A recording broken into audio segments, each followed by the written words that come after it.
ಇಲ್ಲಿ ಊಟ ಆಯ್ತೇನ್ರಿ ಅಂತ ಯಾರಿಗೇನ ಕೇಳ್ರಿ, ಆಯ್ತ್ರಿ ಅಂತಾನೆ. ಊಟ ಆಯ್ತೇನಪ್ಪ ಅಂತ ಕೇಳ್ರಿ, ಆಯ್ತಪ್ಪ ಅಂತಾನ. ಊಟ ಆಯ್ತೇನಲ್ಲೇ ಅಂತ ಕೇಳ, ಆಯ್ತಲ್ಲೇ ಅಂತಾನ. ಇದನ್ನ ಇಂಗ್ಲಿಷ್ನಾಗ give the respect, take the respect. ಇದನ್ನ ಬಸವಣ್ಣ ಅವಾಗ ಹೇಳಂದ್ರ ಅಯ್ಯ ಎಂದರೆ ಸ್ವರ್ಗ, ಎಲೋ ಎಂದರೆ ನರಕ. ಕ್ಯಾ ಜಿ ಕಾನವ್ವ ಕ್ಯಾ, ಕ್ಯಾ ಬಾ ಕಾನವ್ವ ಕ್ಯಾ, ಕ್ಯಾ ಬೇ ಕಾನವ್ವ ಕ್ಯಾ. ಇರೋದ್ ನಾಲಿಗೆ 3 ಇಂಚಿನ ನಾಲಿಗೆ 6 ಅಡಿ ಮನುಷ್ಯನ ಅಳ್ಳಾಡಿಸ್ಬಿಡ್ತದ ನೋಡ್ರಿ. ಯಾರ ಮನೆಗೇನ ಹೋಗ್ರಿ ಈಗ, ಸರ್ ಬರ್ರಿ ಮನೆಗೆ ಬರ್ರಿ ಅಂತ. ಏನು ಬಂದಿರಿ ಅದೊಳವಿದ್ದರೆ ಎಂದರೆ ನಿಮ್ಮ ಮೈ ಸಿರಿ ಎರಿಯುವುದೇ, ಕೂಡ್ರಿ ಅಂತ ಕರೆದ್ರಿ ಏನ್ ಆಸ್ತಂತ ಬಸವಣ್ಣ ಕೇಳಲ್ಲ.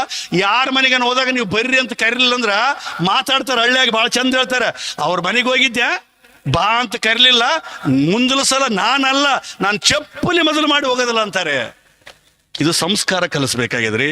ಬಹಳ ಮುಖ್ಯವಾದದ್ದು ಈ ಕೆಲಸ ನೀವು ಮಾಡ್ತೀರಿ ಅಂತ ಅನ್ನುವಂಥ ಪರನಿಂದೆ ದಯಮಾಡಿ ಮಾಡಬಾರ್ದು. ಸ್ವಪ್ರಶಂಸೆ ಮಾಡಿಕೊಳ್ಬಾರ್ದು, ಹುಸಿ ಆಡಬಾರ್ದು. ನಮ್ಮ ನಾಲಿಗೆ 3 ತತ್ವ ಬಳಸ್ರಿ, ಮಕ್ಕಳಿಗೆ ಕಲಿಸ್ರಿ. ಒಂದು, ಪರನಿಂದೆ ಮಾಡಬಾರದು, ಹುಸಿ ಆಡಬಾರ್ದು, ಸುಳ್ಳು ಹೇಳಬಾರ್ದು, ನನ್ನನ್ನು ನಾನು ಸ್ವಪ್ರಶಂಸೆ ಮಾಡಿಕೊಳ್ಬಾರ್ದು. ಅಂತ ನಾಲಿಗೆ ನಮ್ಮ ಯೋಗ್ಯತೆಯನ್ನ ಇಲ್ಲಿ ರಾಯಚೂರು ಜಿಲ್ಲೆಯಲ್ಲಿ ಮುಸ್ಲಿಂ ತತ್ವ ಪದಕಾರ ಆಗೋಗಿರೋ ಪ್ರಥಮ ತತ್ವ ಪದಕಾರ ಬಿಜ್ಲಿ ವಸ್ತಾದಿ ಅಂತ. ಅವ್ರು ಹೇಳಿ ಚಂದ ಬರೀತಾರೆ, ಹಸಿದು ಬಂದವರಿಗೆ ಅನ್ನವ ನೀಡು, ಸಿಟ್ಟು ಬಂದರೆ ನಿಧಾನ ಮಾಡು, ಪರನಿಂದೆ ಬಿಟ್ಟು ಪ್ರೀತಿಯ ಮಾಡು, ಹರಿಯರ ಒಂದೇ ಲೆಕ್ಕವ ಮಾಡಣ್ಣ,